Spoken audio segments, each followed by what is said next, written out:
Assalamualaikum warahmatullahi wabarakatuh. Selamat siang semuanya.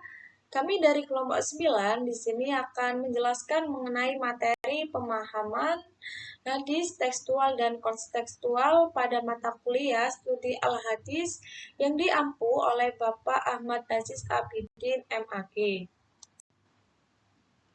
Anggota kelompok 9 yang pertama ada saya sendiri, Dianelia dengan NIM 2008086029 sebagai moderator serta sebagai pemateri pertama. Yang kedua ada Anissa Dwi Zahra dengan NIM 2008086030 sebagai pemateri kedua. Sebelum kami menjelaskan materi, adapun poin materi pada kesempatan kali ini yang pertama yaitu cara memahami teks hadis Rasulullah Shallallahu Alaihi Wasallam secara tekstual dan kontekstual. Yang kedua ada alasan pemahaman hadis secara tekstual dan kontekstual. Dan yang terakhir yang ketiga ada contoh hadis yang dipahami secara tekstual dan kontekstual. Selanjutnya, materi yang pertama, di sini saya akan menjelaskan mengenai cara memahami teks hadis Rasulullah Shallallahu Alaihi Wasallam secara tekstual dan kontekstual.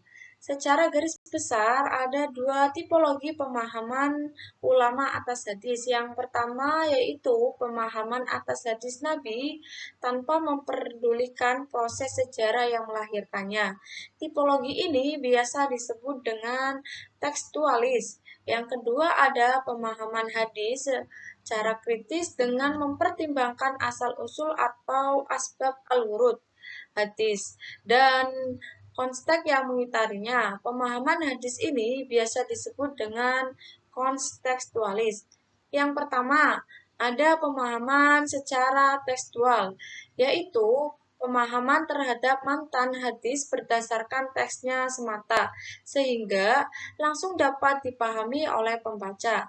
Cakupan makna dan kandungan pesan yang ingin disampaikan oleh hadis dapat ditangkap langsung oleh pembaca hanya dengan cara membaca teks yang ada di dalamnya.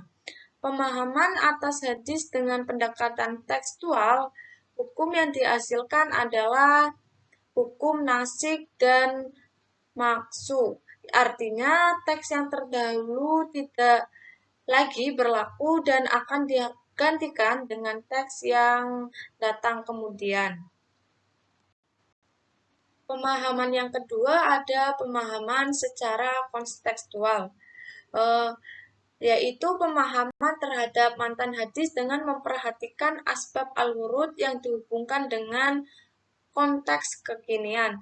Ada dua cara yang dapat kita lakukan dalam memahami hadis dengan cara pendekatan kontekstual, yaitu yang pertama ada analisis terhadap kata-kata yang terdapat dalam teks. Dalam kaitannya dengan hadis, maka konteks di sini berarti bagian kalimat hadis yang dapat menambah dan mendukung kejelasan makna. Dengan menganalisa dan memahami lebih dalam kata demi kata dalam matan hadis tersebut akan membantu untuk mendapatkan pemahaman yang lebih jelas. Yang kedua ada situasi yang ada hubungannya dengan kejadian.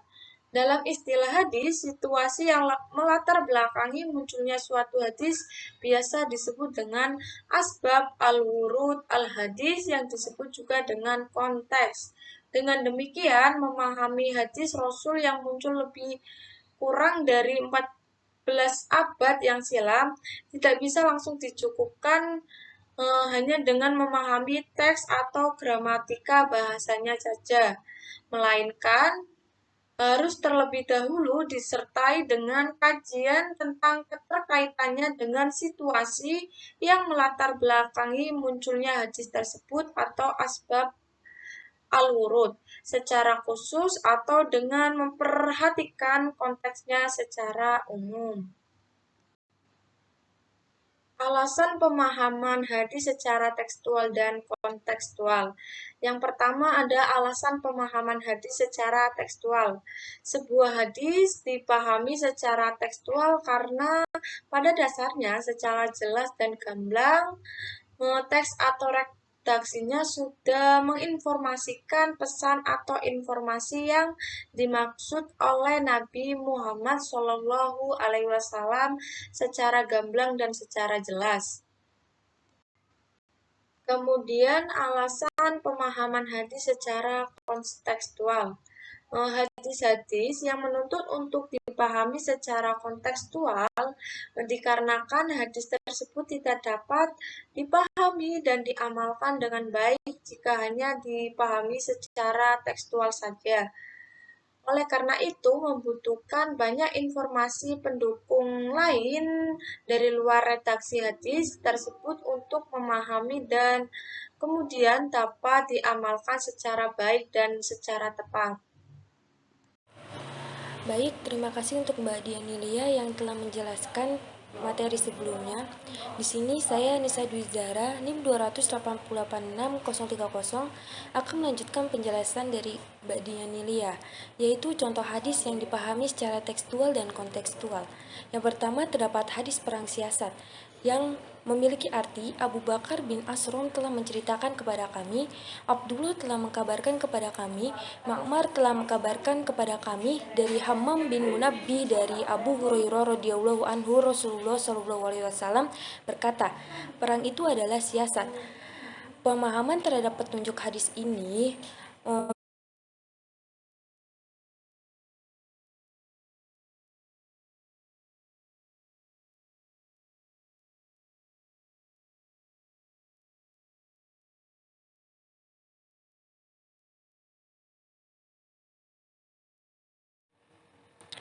Yang selanjutnya terdapat hadis larangan melukis.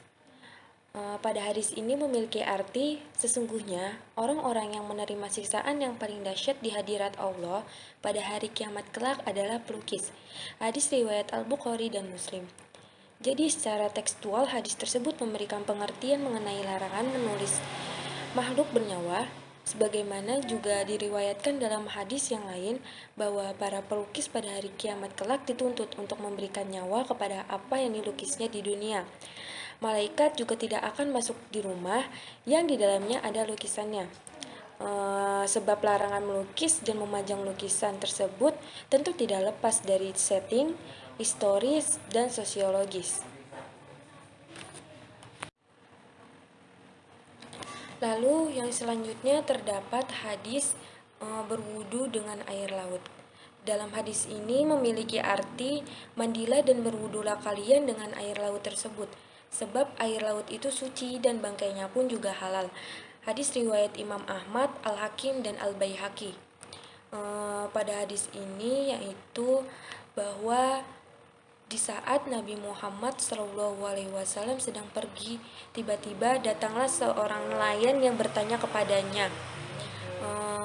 Pada saat nelayan tersebut berlayar, terkadang nelayan tersebut bermimpi dan mengeluarkan air mani.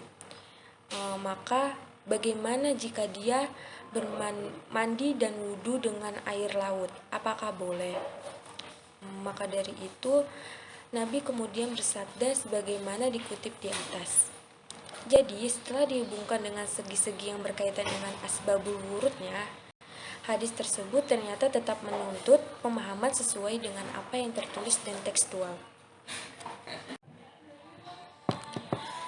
Yang keempat, terdapat hadis ususnya orang mukmin dan orang kafir. Pada hadis ini memiliki arti orang yang beriman itu makan dengan 1 usus perut, sedangkan orang kafir makan dengan 7 usus. Hadis ini harus dipahami dengan secara kontekstual. Perbedaan usus dalam matan hadis tersebut menunjukkan perbedaan sikap atau pandangan dalam menghadapi nikmat Allah, termasuk tatkala makan. Orang yang beriman memandang makan bukan sebagai tujuan hidup, sedangkan orang kafir menempatkan makanan sebagai bagian dari tujuan hidupnya. Karenanya, orang yang beriman mestinya tidak banyak menuntut dalam kelezatan makan. Yang banyak menuntut kelezatan makan pada umumnya adalah orang kafir. Di samping itu dapat dipahami bahwa orang yang beriman selalu bersyukur dalam menerima nikmat Allah, termaksud tatkala makan. Sedangkan orang kafir mengingkari nikmat Allah yang dikaruniakan kepadanya. Yang terakhir terdapat hadis larangan meminum khamar, yaitu Ali bin Umar radhiyallahu anhuma anna nabiyya sallallahu alaihi wasallam qala kullu muskirin khamrun wa kullu muskirin haramun rawahu Muslim.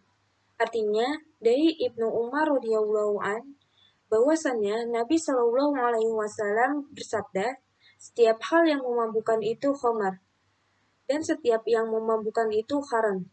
Hadis riwayat Muslim. Hadis tersebut secara tekstual memberi petunjuk bahwa keharaman khamar tidak terikat oleh waktu dan tempat.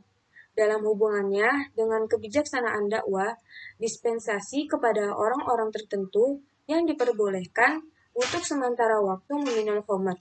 Memang ada sebagaimana yang dapat dipahami dari proses keharaman khamar dalam Al-Quran. Cukup sekian yang bisa saya sampaikan. Selanjutnya, saya serahkan kepada Dian Nilia selaku moderator.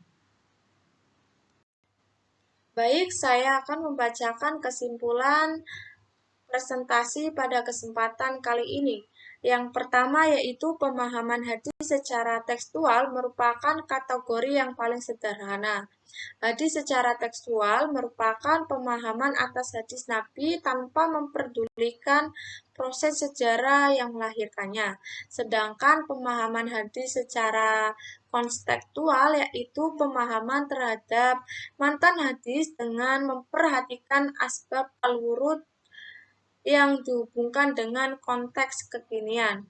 Kemudian alasan pemahaman hadis secara tekstual yaitu karena secara jelas teks sudah menginformasikan pesan dan informasi yang dimaksudkan oleh Nabi Muhammad SAW. Sedangkan pada alasan pemahaman hadis secara kontekstual ini masih membutuhkan banyak informasi dan pendukung lain dari luar redaksi hadis. Sekiranya hanya itu yang bisa kami sampaikan. Mohon maaf apabila ada salah kata. Kami akhiri. Wassalamualaikum warahmatullahi wabarakatuh.